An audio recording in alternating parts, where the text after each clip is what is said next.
Readings I have lies. I'm Scandal. Let's play a game together. Oh my god. Alright, so sometimes we get up to some shenanigans off screen, especially between episodes. Like sometimes when we're doing a big bunch of records, there will just be the dialogue continues in between episodes as we We're just just sort gonna of keep going. vamp it up ridiculously, and then we'll hit a line as the recorder hits again. Uh-huh. We'll get back to work and just be like, we're gonna die. I can't do it. All right. It's hilarious. One of these days we should open an Ask blog for like our Nadia or our, whatever. It'd be like, Right. yes, the opulence is real. Oh, it's perfect. It'd be hilarious It's because fine. we are so I think we'd be too busy. There's too much work. we probably would. We won't do it, but it sounds funny. It does sound How fun. about that? Theoretically, sounds hilarious. Stimulating conversation. Her eyes crinkle ever so slightly when they meet mine. Slight smile. Serious again. However, the masquerade is not what I want, but what Vesuvia needs. People need to clear the air. They need to know we can go back to normal. They need to return to shopping, to decorating themselves, to pampering themselves, to exploring their own expression, to costumes Spend and money! masquerades. Sorry. 1, we need to stimulate the economy. 2, we need to tell people that they can take care of themselves for the purpose of enjoying their own magnificence in a public setting. That sounds really good, actually. Due to unforeseen circumstances, I have been out of the public eye for some time. You, regrettably. How unfortunate. They are missing. My god. They are missing something. Nadia blushes slightly. It is my intention to compose herself. Fine. The masquerade would be an excellent way to restore public confidence and bring the city together.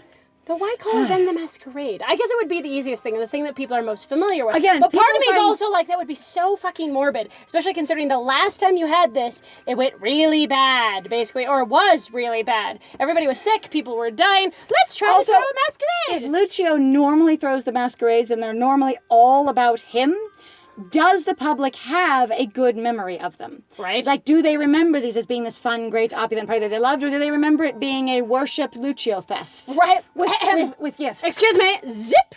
Pap! Time to La, la, worship. la, la, la, la, la. Time to worship. Ah, yes! Worship me!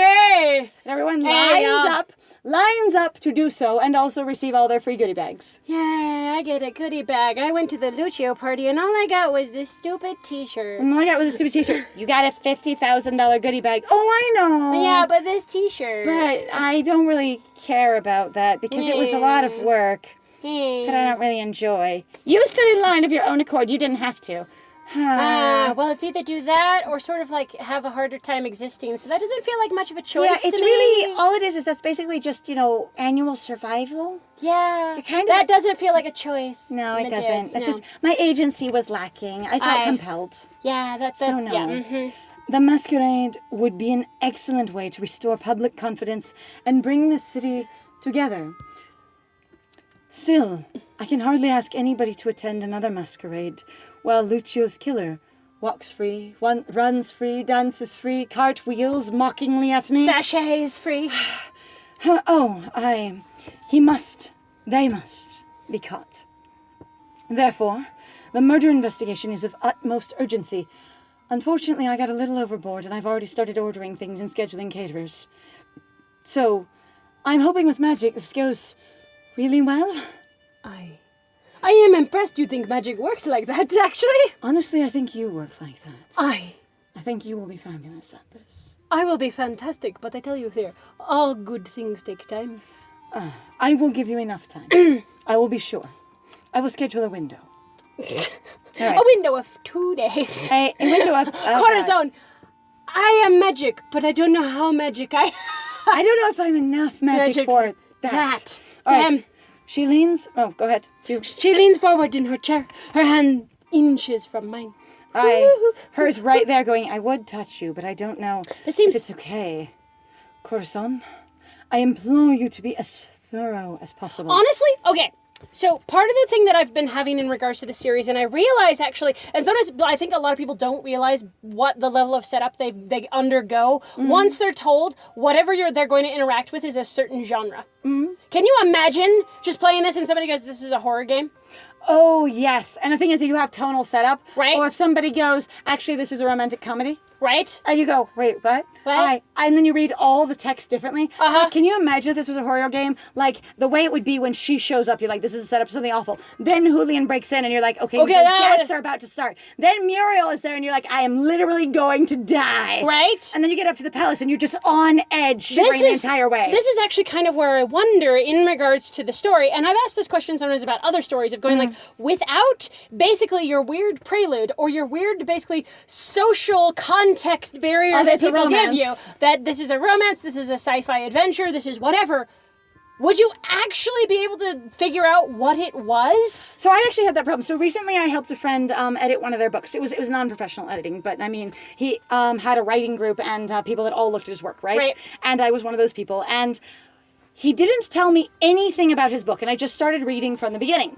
And it took me a little bit of time to figure out, 1, this is a Western, 2, this is a character profile, 3, this is meant to be, a first-person narrative telling you a story, talking to a reader, because those cues weren't there for me. And he talked about presenting it to his writing group and going, they didn't have any problem with this. And I'm wondering if he presented it going, I'm going to tell you these things beforehand. Right? And I've already set you I up. really often like to go into books completely blind and find out if the book tells you what it is without you already in quotes knowing what it is. Because I think, so initially, the reason why I bring this up, honestly, is because before, when we'd done this playthrough, like the start for the prologue to begin with, when we had first come into this with really no information, very little going, no ideas, it was really a lot of going like, Nadia, because she does put her hand out towards us, I believe, in the thing. We really reacted really strongly, like, what the hell is wrong with everyone? They're all trying to touch us. They're all trying to get in our space. They're all trying to do these things. And I realize now of like going like, how much this is supposed to be romantic. And I was having that problem too of going, and that's a really good point. When I've been re-editing the Julian stuff to make it compliant with Nyx Hydra's requirements, which we are very determined to do correctly based on the provisions that have been set forth. If you're curious about that, you can actually go read it about all of it for free on our Patreon. You just scroll down, or there's a whole playlist that we have on our Nyx Hydra Arcana copyright dispute. If you find that sort of thing interesting, it might be interesting. Anyway, where going through it again, there's a lot of it where I can go, oh, this was supposed to be romantic context. The reason Julian did this thing was because it's supposed to be super romantic. The reason our characters' choices were this was because we were supposed to be feeling this certain thing at this certain time.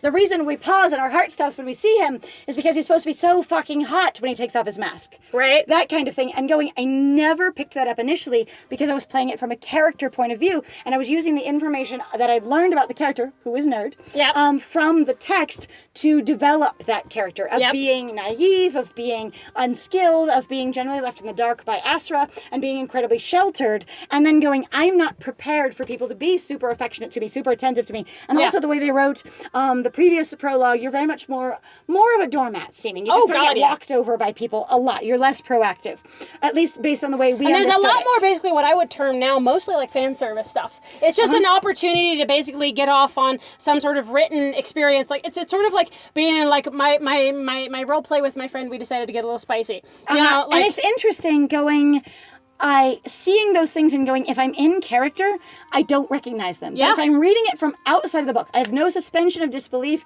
I have no investment and immersion in the story, I'm just reading this and go, oh, I recognize those tropes, oh, I recognize what that is. And it's interesting listening to myself play through it with my good friend Scandal here, and then also watching it again and going, I'm surprised I missed that, except that I was in character at the time, and for them it didn't make sense. And it's very interesting for me every time, even as we're doing it ourselves. Sometimes you can be interested in your own work, and I also enjoy my friends' work greatly. I say, to look at our stuff and go, that interpretation made perfect sense at the time, and it's really interesting how much the flavor and context changes depending on how you interpret it. Again, this is a fabulous replay. This has such a different flavor than our other one. Like if you haven't seen the other one, you may be astounded by the difference between them. Yes, it's true. Let alone the writing differences. All right, anyway. As thorough in your search as possible. I will start with one button. I. Would you like me to start at the bottom or the top? You are a bit. I suppose I've been direct. You know, why don't we start in my bedchamber? Sounds perfect. And we'll decide from there. Excellent. All right. Find Dr. Dvorak. I just hold. cool your jets for a moment, and I should do the same. Pasha, I need some ice. I require a bit of ice. Portia. Her name isn't Pasha. Sorry, Portia. I apologize. You keep saying that. I do. Okay, so the thing is that we know, so again, this is a little awkward to do this and come back again, but it's also kind of fun to come back again because there are some things that we totally know and we still also don't know plenty of other things. I keep doing it wrong, but also I have trouble reading it, so because I have dyslexia, if you didn't know, and so for me, sometimes Portia and Pasha don't look that different, especially if you just start with P. Right. And they both end with an A. And her name ends up being much more commonly the other one later on. Portia, Pasha. They also like have they're very similar. beats. Anyway, Portia, I need some ice immediately, please. My lady, would you like it down your shirt, perhaps? Just on the table will be fine, thank you. Okay, not this time. All right. Not this time. I could dump it over your head. I'm not doing the ice bucket challenge, and if I were, I would be writing the check. Thank you. Thanks. Thank you. All right. Find Dr. Dvorak.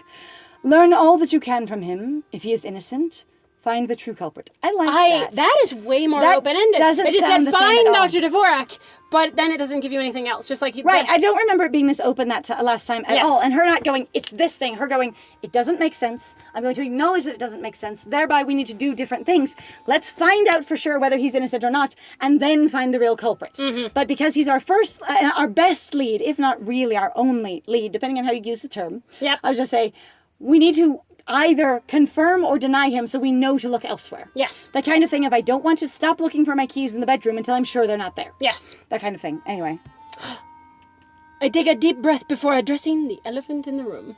There is an elephant? Hot as hell. I honestly, that's actually a good question for me, like, and if he's guilty. Which, honestly, so one of the reasons why I find sometimes addressing the elephant in the room to not work very well is because if you're player doesn't agree that that's the elephant in the room. Right, if they haven't connected to this hanging weight of an idea. For us, the elephant in the room, if you will, the hanging unaddressed weight, was that it felt like when we were playing Julian's Route that he was about to die all the time. Yep. That we were going to make a choice and he was going to die constantly. We kept expecting that we'd make a wrong choice, that he would die all the time. All the time. And the game was not going for that kind of gravity at all, but both of us, that's all we connected to, going, this choice will get him killed. This choice will get him killed. If we do that romance option, he could die. Yep, and also going like, and the pacing felt very strange because you're literally supposed to be connecting to the entire time that you need to be worried about him dying. That you're trying to save his literal life. Anyway. Because he didn't kill him. Spoilers. Or something. Or something akin to it. In the sense of that, of going, just this experience of going, all we're thinking about is saving him, so all of the rest of it feels super weird. Yes, it does. Anyway. And he's guilty. Then we have no choice but to carry out his execution. His sentence.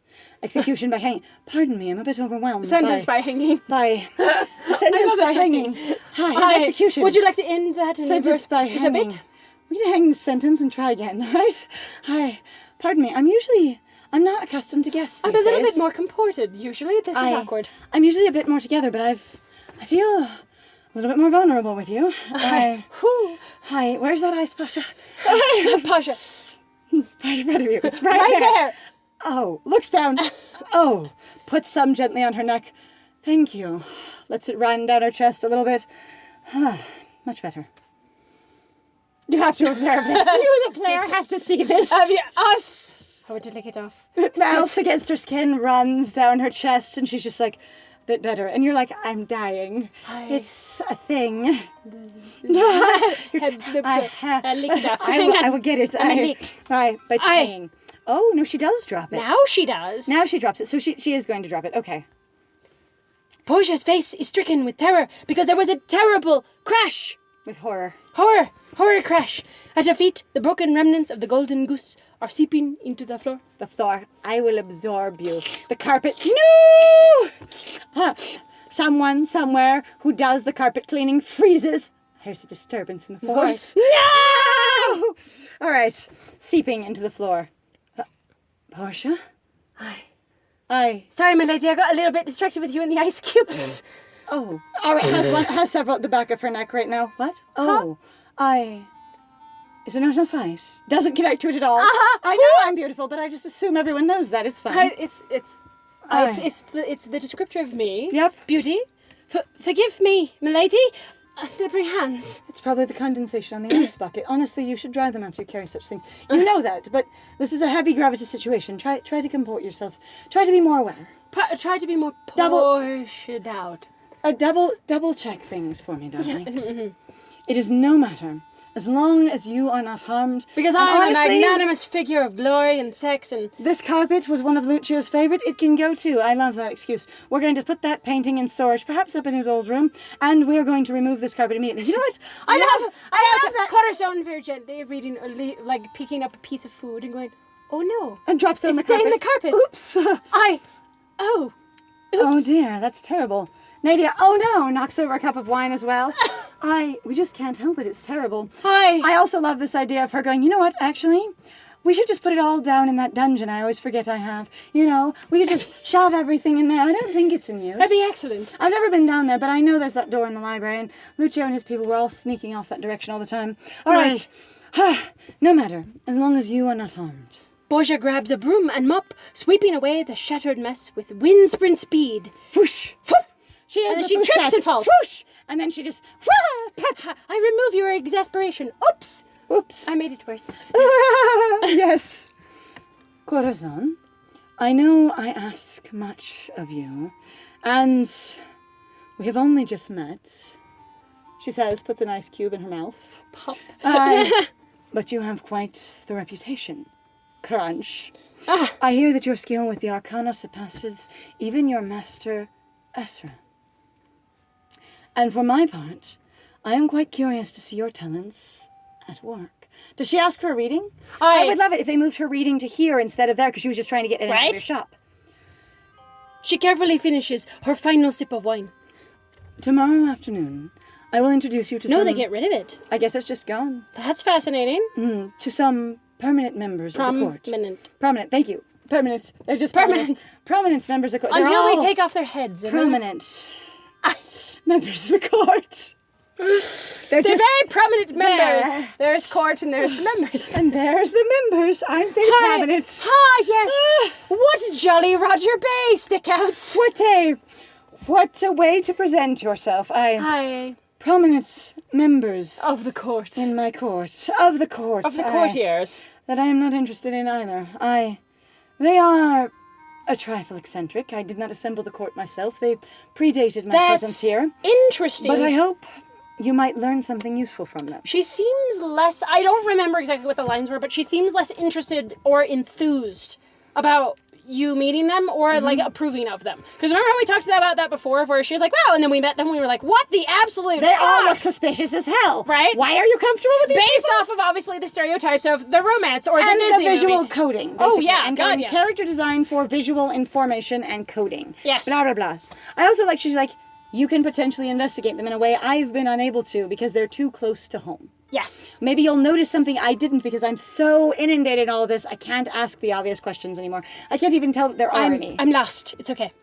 You think they know something important? Yes. As I understand it, my own courtiers helped apprehend Dr. Dvorak. That sounds new. That is new. That sounds I don't new as remember hell. that at all. Nope. What in the world? That is sounds wild. great. That's also like we're going to connect you more again to you. And also why we would ever tolerate them too, because I love the fact you and I were just yelling the entire time going like, why the fuck would you trust these guys? They're weird as hell. Right? Exactly. They say weird crap all the time. They don't seem to goddamn do anything. Yep, pretty much. Like it's strange. All right, so I love that. That's wonderful. And going, look, this is something that I know is there. And I also love the idea that basically she's been so exposed to the facts 9,000 times, that kind of thing of, you got the person poring over all their information and going, I know something's here, but I just can't fucking see it. Yes, I cannot fucking see it. I can't fucking run. Hi.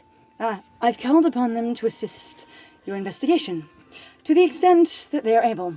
They should accommodate you to every degree. She says forcefully as though I will make them. Any amount of resistance they have, I shall shear off. Crush. Crushes some ice cubes in her hand. There's that cracking, slipping glass noise. Corazón. Oh, step on me. Ooh. Ooh, how fascinating. The Countess rises. On instinct, I rise as well, pushing away my empty bowl because I have the proper training and I know exactly what you're supposed to do. I don't know why in I this know, other situation, but I do was know. super confused that Nerd knew how to do this. I know, right? At all. I love this idea, though, of Corazón going, I don't know why I know, but I'm not going to question my own knowledge, my own wisdom. I don't care if I can't explain where or how I learned. I'm fine. I clearly know nonetheless. Oh, well, you know what? I'm going to push away my empty bowl because eventually I'll I'll get seconds, but not around you, and it'll be the countdown! So next time, if you guys like what we do, please feel free to like, comment, and subscribe, and also please feel free to go check out our Ko-Fi or our Patreon. We've got some links in the description down below. It would be very much appreciated. Other than that, though, I have been Scandal. And I have been Lies. And it was great playing with you. Bye!